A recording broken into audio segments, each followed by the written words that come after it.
প্রত্যেকটা মানুষ যখন মারা যায় আপন মানুষগুলো মশারি টানা শেষ গোসল দিয়া আল্লাহর নবী বলেন মৃত ব্যক্তিটাকে ওই পরিমাণ গরম পানি দিয়া গোসল দাও যে পরিমাণ গরম পানি জীবদ্দশায় সহ্য করতে পারে। ও মুসলমান, আমরা মনে করি মৃত ব্যক্তি যদি মৃত্যুবরণ করে ওই ব্যক্তি বোঝই কিছু জানে না, দেখে না। না না, আল্লাহর নবী বলেন মৃত ব্যক্তি যিনি হয় মৃত্যুর পরে ওই মানুষটা কিছু দেখেন এবং ওই মানুষটা কিছু উপলব্ধি করেন। ওই মানুষটার মৃত্যুর পরে যখন আপনজনরা কাঁধে করে শেষ গোসল দিয়া কাফন পড়ায়া অন্ধকার কবরের দিকে নিয়ে যায়, মানুষটা মনে করে দলে দলে মানুষ, আমার আপনজন আত্মীয় স্বজন আসছে, ওই মানুষগুলো বুঝি আমার সঙ্গে থাকবে। কিন্তু না, ওই মানুষগুলো কবরে নামায়া এক একজন কইরা বাড়ির দিকে যখন ফিরে আসে, কবরের বাসিন্দারা তখন চিৎকার করে আর আর্তনাদ করে, আমার সন্তানের তোদের কি মায়া লাগে না, তোদের কি দয়া লাগে না? আমি বাবা তোদেরকে কত কষ্ট করে লালন পালন করেছি, আমি মা কত কষ্ট করে তোদেরকে লালন পালন করেছি রে সন্তানেরা শোন, আমি বাবা না খায়া তোদেরকে খাওয়াইছি, আমি মা না খায়া না পড়া তোদেরকে পড়াইছি। আজকে ওই সন্তান আমি মা আমি বাবারে কবরের মধ্যে ফালায়া নির্জনে রাইখা কেমনে চইলা গেলি। সন্তানের জন্য কবর তাইকা মা আর বাবা কান্দে। নবীজি কই ওই মানুষটা যদি নেককার হয়, কি হয়? যদি নেককার হয় ওই মানুষটার কোনো ভয় নাই, টেনশন নাই, পেরেশানি নাই। কারণ নেককার মুমিনকে কবরের মধ্যে রাখার সঙ্গে সঙ্গে আল্লাহর পক্ষ থেকে ফেরেশতারা জান্নাতের বিছানা বিছায় দেয়। সুবহানাল্লাহ। তাহলে নেককার হওয়ার দরকার আছে না নাই? ও মুসলমান, এই পৃথিবীতে আমরা যারা এসেছি একদিন কিন্তু মৃত্যুবরণ করতেই হবে। বলে মালাকুল মউত কাউকে ছাড়বেন না। আজ না হয় কাল প্রত্যেকটা মানুষের একদিন মৃত্যু হবে। কথা কোন ঠিক কিনা?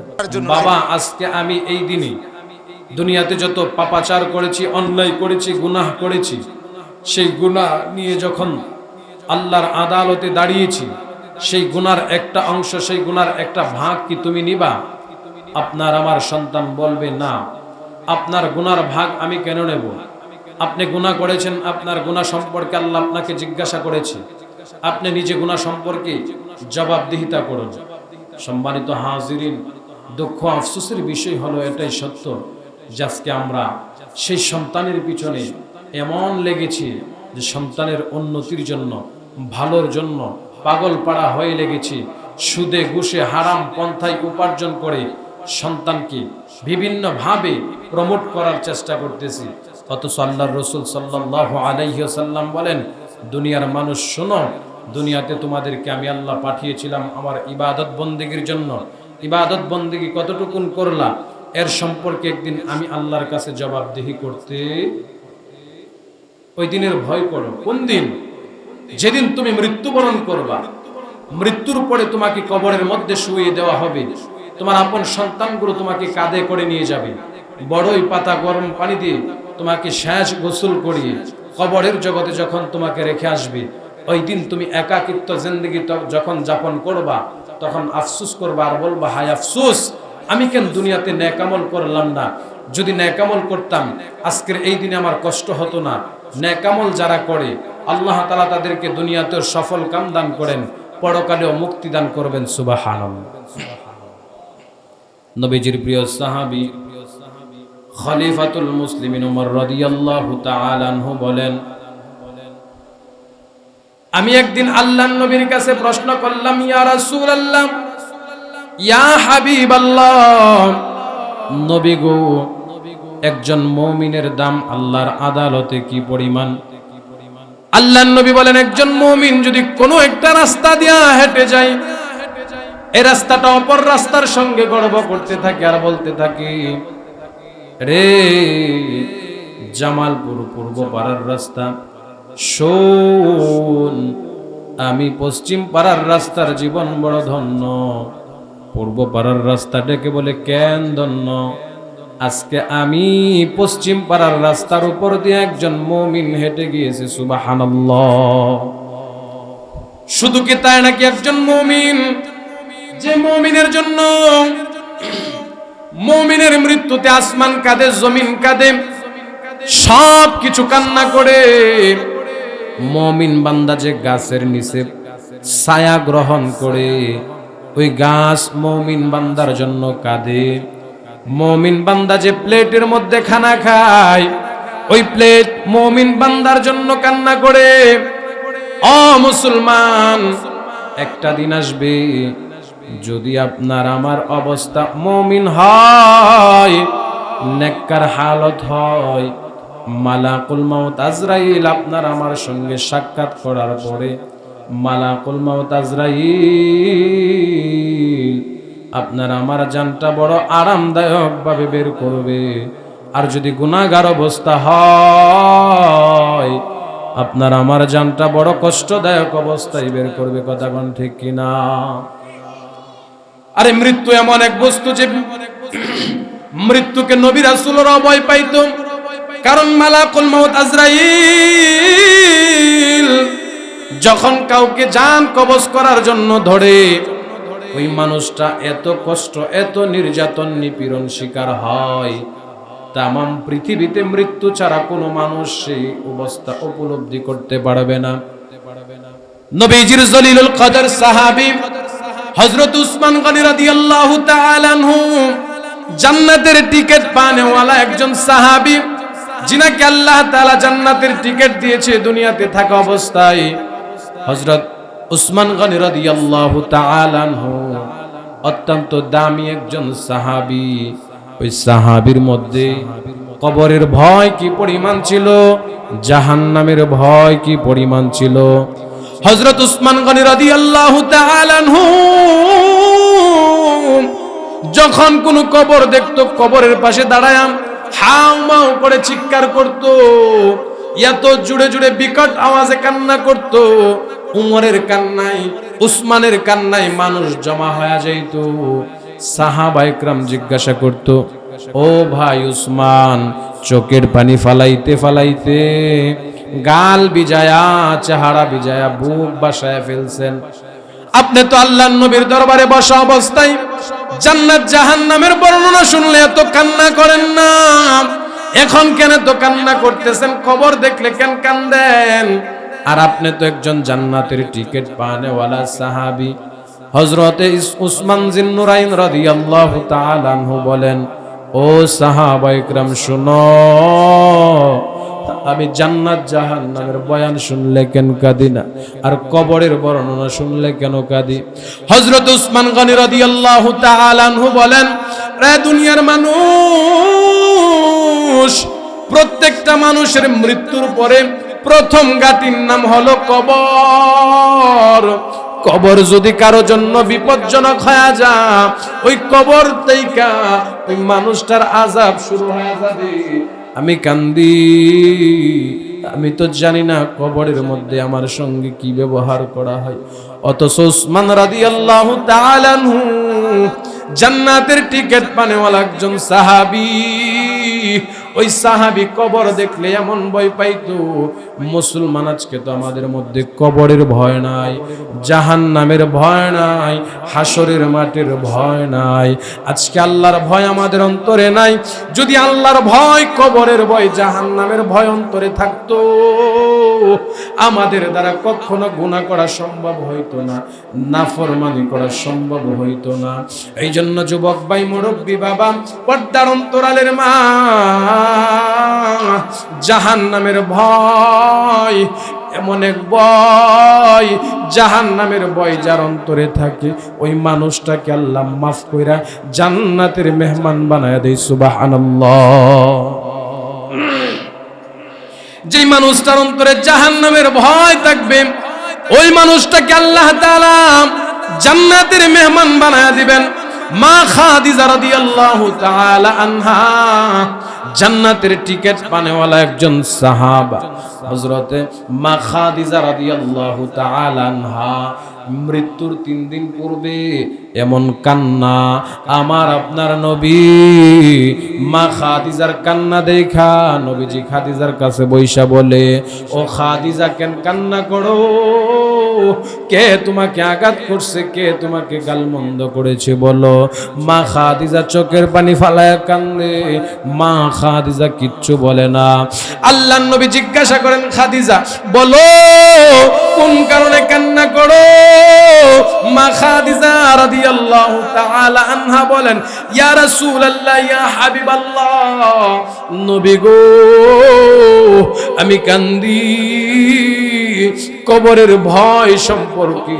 আমি যখন মৃত্যুবরণ করব, আপনারা যখন আমাকে কবরে শোয়ায় রাখবেন, ফেরেশতারা আয়েশা যখন আমাকে প্রশ্ন করবে, মান রব্বুকা ওয়া মান নাবিয়ুকা ওয়া মান দীনুকা, ও খাদিজা বলো তোমার রবকে, রে খাদিজা বলো তোমার নবীকে, রে খাদিজা বলো তুমি কোন ধর্মের অনুসারী? ইয়া রাসূলুল্লাহ, ইয়া হাবিবাল্লাহ, আল্লাহর নবী গো আমার বড় ভয় হয়, কবরের জগৎ আমার কেমন যেন হয়। ইয়া রাসূলুল্লাহ, ইয়া হাবিবাল্লাহ, ও মায়ার নবী, আমি খাদিজা দুনিয়ার কিছুর জন্য কান্দি না, আমি কান্দি মৃত্যুর ভয়ে, কবরের ভয়ে, কবরের আযাবের ভয়ে। আল্লাহর নবী কই, খাদিজা বলো তুমি এর জন্য কি চাও? মা খাদিজা রাদিয়াল্লাহু তাআলা আনহা বলেন, নবী গো আমি আপনার কাছে 3টা দরখাস্ত জানাই। কয়টা দরখাস্ত? 3টা দরখাস্ত। 1 নাম্বার, আমি যখন মারা যাব, ইয়া রাসূলুল্লাহ, ইয়া হাবিবাল্লাহ, আপনি নবী আমার জানাজার ইমামতি করবেন। 2 নাম্বার, আমি যখন মারা যাব, আমার মৃত্যুর পরে আপনি নবী আমার কাফন দাফন সম্পূর্ণ করায়া নিজে কবরে নাইমা আমি খাদিজাকে কবরে শুয়াইয়া নিজ হাতে কবরের মধ্যে রাখবেন। আল্লাহর নবী কই, খাদিজা বলো না 3 নাম্বার শর্তটা কি? মা খাদিজা আলাইহিস সালাতু ওয়াস সালাম বলেন, ইয়া রাসূলুল্লাহ, ইয়া হাবিবাল্লাহ, নবী গো 3 নাম্বার শর্ত হলো, দুনিয়ার নিয়ম, দুনিয়ার সিস্টেম হলো, কেউ যদি মারা যায় সন্তানরা কাঁধে করে লাশ কবরে নিয়া কবরে ফালায়া শত শত মন মাটি চাপা দিয়া ওই কবরের মধ্যে রেখে প্রত্যেকটা মানুষ তার নিজ নিজ বাসস্থলে চলে যায়। নবী গো আমি খাদিজার বড় ভয় হয়, কবরের মধ্যে আমি কেমনে ফেরেশতাদের সামনে জবাব দেব? ইয়া রাসূলুল্লাহ, ইয়া হাবিবাল্লাহ, আল্লাহর নবী গো আমি খাদিজাকে কবরস্থ করে দাফন কমপ্লিট করার পর আপনি নবী কবরের পাশে দাঁড়ায়া আমার জন্য দোয়া করবেন। এবং ইয়া রাসূলুল্লাহ, ইয়া হাবিবাল্লাহ, যতক্ষণ ফেরেশতারা আমার কাছ থেকে সওয়াল জবাব শেষ না করবে, জান্নাতের ফয়সালা না হবে, নবী গো ততক্ষণ পর্যন্ত আপনি আমার কবরের পাশে দাঁড়াবেন। এই 3 বিষয়ের উপর আপনি ওয়াদা করেন, করবেন কিনা? ইয়া রাসূলুল্লাহ, ইয়া হাবিবাল্লাহ, ও রাহমাতুল লিল আলামিন, আপনি যদি ওয়াদা করেন 3টা বিষয়ের উপর আমাকে স্বীকৃতি দেন, নবী গো আমি মেনে নেব মনে প্রাণে। ইয়া রাসূলুল্লাহ, ইয়া হাবিবাল্লাহ, বলেন না আপনি রাজি আছেন কিনা? আল্লাহর নবী ডাক দিয়া কয়, রে খাদিজা শুনো, হায়াতে জিন্দেগিতে তুমি আমার সবচেয়ে বড় উপকারী সহযোগী একজন মানুষ ছিলা রে খাদিজা। ছোট্ট সমতায় মা হারাইছি, জন্মের পূর্বে বাবা হারাইছি, বড় হওয়ার পর বেঈমান কাফেরদের কাছ থেকে নির্যাতনের শিকার হইছি। আরে খাদিজা, একটা দিন যখন তুমি থাকবা না, আমি নবী একা হয়ে যাব। এবার তুমি আমার জন্য যে অনুগ্রহ, যে মায়া, যে করুণা দেখাইছো, বলো আমি যদি 3টা কাজ করি রে খাদিজা, বলো 3টা কাজের বিনিময়ে কি তুমি খাদিজা খাদিজা আমি নবীরে মাফ করবা কিনা, আমি নবীর বিভিন্ন ভুল ভ্রান্তিগুলো ক্ষমা করবা কিনা। মা খাদিজা ডাক দিয়া কই ইয়া রাসূলুল্লাহ, ইয়া হাবিবাল্লাহ, তিন শর্ত যদি আপনি মেনে নেন নবী গো, আমি খাদিজা আপনার প্রতি রাজি এবং সন্তুষ্ট হয়ে যাব। আল্লাহর নবী মা খাদিজার ইন্তেকালের পরে মা খাদিজা রাদিয়াল্লাহু তাআলা আনহাকে কবরে শোয়াইয়া আমার নবী নিজের পরে তো জামা দিয়া মা খাদিজারে কবরের মধ্যে শোয়াইছে।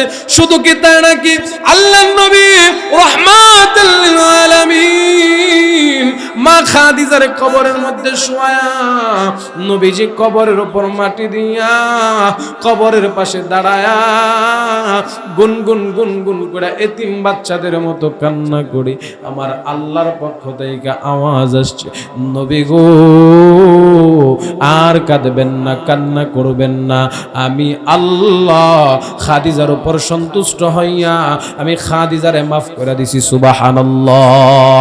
এই জন্য সাহাবা একরামদের মধ্যে মৃত্যুর ভয় কি পরিমাণ ছিল, মৃত্যুর ভয়, জাহান্নামের ভয় তাদের অন্তরে সদা সর্বদা লালন করত, মৃত্যুকে ভয় করত, কবরকে ভয় করত।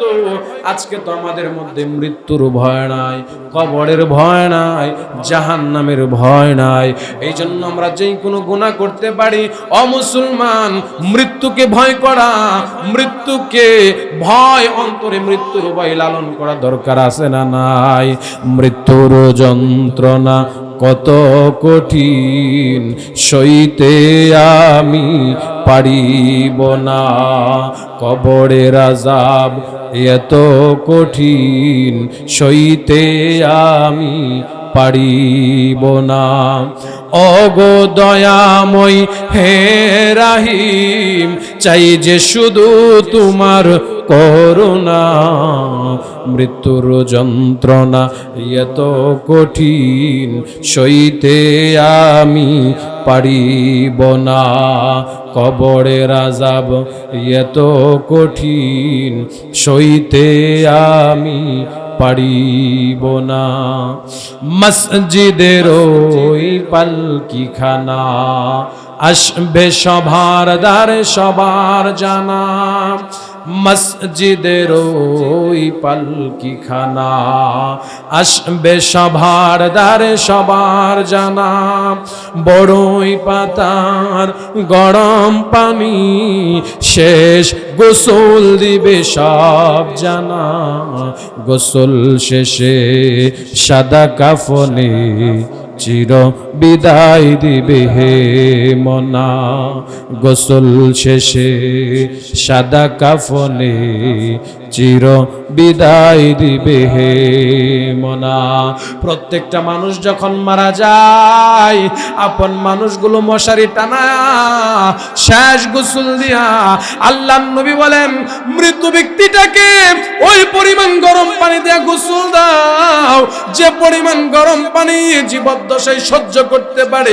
ও মুসলমান, আমরা মনে করি মৃত ব্যক্তি যদি মৃত্যুবরণ করে ওই ব্যক্তি বোঝই কিছু জানে না, দেখে না।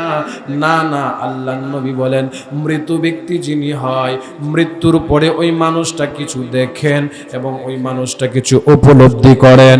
ওই মানুষটার মৃত্যুর পরে যখন আপনজনরা কাঁধে করে শেষ গোসল দিয়া কাফন পরায়া অন্ধকার কবরের দিকে নিয়ে যায়, মানুষটা মনে করে দলে দলে মানুষ, আমার আপনজন আত্মীয় স্বজন আসছে, ওই মানুষগুলো বুঝি আমার সঙ্গে থাকবে। কিন্তু না, ওই মানুষগুলো কবরে নামায়া এক একজন কইরা বাড়ির দিকে যখন ফিরে আসে, কবরের বাসিন্দারা তখন চিৎকার করে আর আর্তনাদ করে, আমার সন্তানের, তোদের কি মায়া লাগে না? তোদের কি দয়া লাগে না? আমি বাবা তোদের কি কত কষ্ট করে লালন পালন করেছি, আমি মা কত কষ্ট করে তোদেরকে লালন পালন করেছি। রে সন্তানেরা শোন, আমি বাবা না খায়া তোদেরকে খাওয়াইছি, আমি মা না খায়া না পড়া তোদেরকে পড়াইছি। আজকে ওই সন্তান, আমি মা, আমি বাবারে কবরের মধ্যে ফালায়া নির্জনে রাইখা কেমনে চইলা গেলি? সন্তানের জন্য কবর থেকে মা আর বাবা কান্দে। নবীজি কই ওই মানুষটা যদি নেককার হয়, কি হয়? যদি নেককার হয়, ওই মানুষটার কোনো ভয় নাই, টেনশন নাই, পেরেশানি নাই। কারণ নেককার মুমিনকে কবরের মধ্যে রাখার সঙ্গে সঙ্গে আল্লাহর পক্ষ থেকে ফেরেশতারা জান্নাতের বিছানা বিছায় দেয়। সুবহানাল্লাহ। তাহলে নেককার হওয়ার দরকার আছে না নাই? মুসলমান, এই পৃথিবীতে আমরা যারা এসেছি একদিন কিন্তু মৃত্যুবরণ করতেই হবে। বলে মালাকুল মউত কাউকে ছাড়বেন না। আজ না হয় কাল প্রত্যেকটা মানুষের একদিন মৃত্যু হবে। কথা কোন ঠিক কিনা? কোন দিন কার কোন জায়গায় মৃত্যু হয় কেউ জানে না। মুসলমান, আপনাকে আমাকে যখন আল্লাহ তাআলা সৃষ্টি করেছেন, আল্লাহ তাআলা আপনার আমার রূহ